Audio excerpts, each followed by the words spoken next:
Sisi hatuwezi tukataka hizo statement ziendelee, hiyo politics ya mitumba iendelee. Mitumba is food for us. Tukinyang'anywa mtumba tumenyang'anywa chakula. Mtumba ikitumiwa kisiasa ni sisi tunaharibiwa biashara yetu.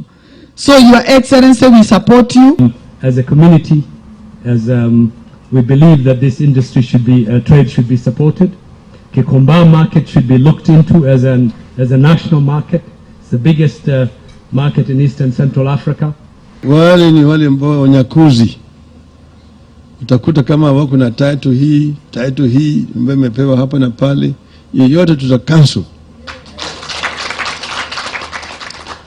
Ili nyinyi mweze kufanya biashara yenu hapo sawa sawa. Usiwe na hali ya wasiwasi yote. Kwanza ya kwamba mtumba itapigwa marufuku, hapana. Haitapigwa marufuku. Na tutasaidiana pamoja kwa mambo ya kuanzisha viwanda yetu ya kutengeneza nguo, vile vile tutafanya pamoja na nyinyi.